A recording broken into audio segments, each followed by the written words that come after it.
زه ستاسې ورور نجیب الله شینواری شینواری سپیکس نه ډېر سلامونه مې ومنئ دوستانو. دا زموږ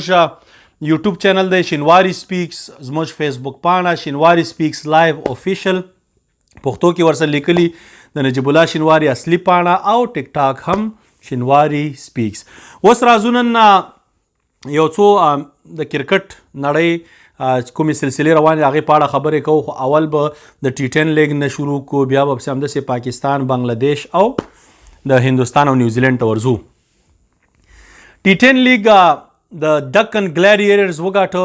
بهترین ټیمو د ټورنمنټ ټاپ پلیران ورسره وو. هغه یو کس دی پېښور زلمي سره لوبېده، ټام کوهلر کیډمور د انګلینډ دی، هغه او اندرې رسل یې اوپننګ ته ایستنو، دواړو سمې تبایانې وکړې. د ډیلی بولز سره یې مقابله وه. ډیلی بولز رحمان الله ګربز زیاتره دې دغه ته راورسول، خو اخري هغه مهم 3 ګیمونو کې ونه چلېده، ځکه یې کار خراب سو. مګر رحمان الله ګربز صاحب ورته 4 میچونه ټیکنیکلی سنګل هینډډلی وګټل، مین اف دی میچ شو پکې. نو د ټورنمنټ 3 ټاپ بیټران چې دي، ټاپ سکورران چې زیات سکور یې کړی، حضرت الله زازي 353 رنز یې وکړې. زیاتره نوم د رحمان الله ګربز ته کش ورکول کېده، هر چا به رحمان الله ګربز ته کش ورکاوه. مګر حضرت الله زازي په 12 میچونو کې 353، رحمان الله ګربز په 14 لوبو کې 343 344 فیل سالټ وکړې. نو دویم هغه شو، دریم رحمان الله ګربز سو. نو زازی از ډیډلی پلیر، مګر زازي سره یو مشکل دی، لکه زموږ چې یو وخت کې شهزاد سره و، زازی باید یو 10 کیلو کنی نو 10 پاونډه وزن چې 15 کیلو کم کې د دې خېټې دې منطقې نه، نو زازی به نورم خطرناک شي. ځکه هغه کې دا فلیکسیبیلیټي چې دا ډیره مهمه ده، چې یو ځل دی هغه ایجیلیټي داسې موف کېدل به ورته ډېر آسان شي په کریس باندې، او دا دونه ګران کار نه. انټرنیشنل کرکټ کې نن سبا مختلف لیګونه لوبول کېږي، اوس هغه لنکن پریمیر لیګ شروع کېږي ورځ دوه کې. نو دې باندې دا کار کولی شي که وغواړي کوچز سره. نو هیله ده چې په آف سټم باندې کار وکړي، په ایکسټرا کور په دې منطقو باندې کار وکړي، نو زازی به وخت سره نور هم ښه شي. رحمان الله ګربز صاحب د خبرو ضرورت پکې دوه نشته. ټي10 لیګ دی زه دونه فین هم نه یم، دې خو خپله برخه ښه خواري وکړه، ښه لوبه یې وکړه، او هیله ده چې دا کنټینیو کړي. کېدای شي لنکن پریمیر لیګ کې هم چا اخیستی که نه یې وابیلي. راځو د افغانستان بالنګ دغه ته په ټاپ 10 بالرانو کې یو بالر نوین الحق ته، هغه 9 وکټې اخیستې دي، او فضل حق فاروقي صاحب 12 میچونه کړي دي، پکې 7 وکټې اخیستې دي. زیاتې خبرې په فضل حق فاروقي رواني، هغه ځکه چې د افغانستان فاست بالنګ کمزوری دی، او فاست بالنګ کې افغانستان ته د یو ښه فاست بالر ضرورت دی. فاروقي صاحب فلحال ښه دی، مګر افغانستان ضرورت چې همدغسې که لیفټ آرم هم وي، خو چې لږ ټال لوړ غوندي، او د میچل سټارک او د جانسن غوندې سیده ښایسته ایکشن یې راځي، دا به خوند کوي. یا د شاهین افریدي غوندې لږ معمولي سایډ آرم سره د ریسټ استعمالوي، دغسې یو بالر موږ ته پکار دی چې 6 فوټ 2 لوړ دنګي، دغسې یو بالر د افغانستان ضرورت دی. او رایټ آرم که داسې بالر را پیدا شي، مثلا چې پاکستان سره حارث رؤوف دی، پاکستان سره حسنین دی، پاکستان سره نور داسې دغسې، نو دا زه کمپیریزن ځکه کوم که تاسې باندې د پاکستان نوم په چا بدې لګېږي که نه، نو دا شی ذهن نه وباسئ. ښه، هر څه بیل شی دی، سیاست بیل شی دی، کرکټ بیل شی دی. نو تا سره خوا کې ګاونډی همدا دی چې که ستا ښه راځي که بدې را زده کړه تینې وکړه. همدغسې د انډیا سره جسپریت بومرا دی، نو زموږ دغه ضرورت دی چې په دې باندې کار وشي.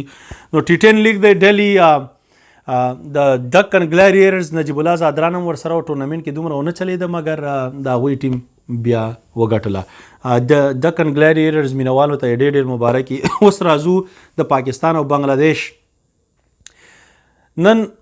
دومره اورې ونه شوې، 50 اوره لوبه وشوه، په هغې کې ښه پوینټ د پاکستان دپاره اوپنران خو یې ښه سټیبل، یو 9 بل 9 تقریبا 80 پارټنرشپ ته لدرکۍ. اظهر علي مولیار د 14 نټ آوټ، ان بابر اعظم 99 بالونو باندې ښه ښایسته لوبه یې روانه کړې ده. بابر اعظم باید سینچري ووایي په ټیسټ کې، هی از ډیو چې همداسې نورم کیری آن کړي. نو د اول ورځې باندې دومره خاص خبرو ضرورت نشته، څه پکې نو مګر پاکستان اینډینګ فلحال ښه دی باید کم از کم 350 پلس وکړي پاکستان پس د دې نه چې دی بیا میچ کې به یې ګرفت مضبوط شي نو ګورو په دویمه ورځ څه چل کېږي اوس راځو د هندوستان او نیوزیلینډ ترمنځ دویم ټیسټ ته یو ډرامایي کار وشو اجاز پټیل راغی لیفټ آرم سپینر دی او 10 وکټې واخیستې یاره یو وخت کې 6 وکټې اخیستې وې زما زړه کې هسې راغله چې یاره دا سړی 10 وکټې وانخلي ځکه 6 وکټې خدای 6 یې ټولې اخیستې بیا ما ویل مړه 4 وکټې دا نور بالران یو نیم وانخلي بیا مې وروسته سکور کارډ وکړو ته 10 وکټې اجاز پټیل یو جیم لیکر و که څوک او دویم انیل کومبله اینډ دریم اجاز پټیل مطلب د قسمت کیلی کله کله د قسمت ډیوه دې بله شي او اجاز پټیل چا دومره خاص پیژنده یا مخکې لوبه کړې دی او څه دغه کړی مګر راغی ډایرکټ 10 وکټې واخیستې د هغه ریر کلب چې دی 3 کسان کې د تاریخ کې خپل نوم درج کوي او باقي چې دی چې هر څه چل کېږي خو مطلب خپل نوم یې په تاریخ کې واچوئ ښه بالینګ یې وکړئ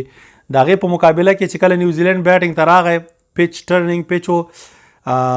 سراج پکې ښه بالینګ وکړه مګر ایشوین 4 وکټې او اکثر پټیل کیسه ور ختمه کړه اوس بیا انډیا بیټینګ وکړه انډیا مو 69 ناټ آوټ نو دا گیم چې دی د انډیا ته چې ورځي اولنی پچ چې دی هغه داسې دوی جوړی چې لږ بیټینګ فرینډلی دویم دریم یا دغسې بس بیا خو د الله مل شه بیا ورته داسې مسالېدار پچ جوړ کړي چې 100-200 رنزیم ترې کول په مشکلي نو هغه ودې کته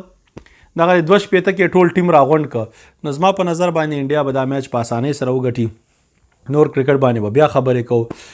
ستاسې ټول د کتلو نه شیر کولو نه یو جهان منه د افغانستان کرکټ چې دی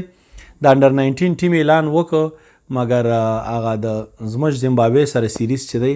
هغې په اړه باندې فلحال هیڅ معلومات نشته کرکټ بورډ ځان چپ ساتلی دی ځکه چې څوک لوبه نه کوي هغه زموږ تره زامن زیمبابوین چې یو هغوی هم نخرې شروع کړي هغه هم لوبه نه کوي نو ګورو به که څه راته په لاس راشي بیا به سره په هغې خبرې کوو د انډر 19 په اړه دې کې یو 2 پلیران دي هغه باندې سبا بیا ویډیو وکړم بله ورځ فلحال خو په لوی الله مسپارم ستاسې رور نجیب الله شینواری سپیکس نه خدای په امان السلام علیکم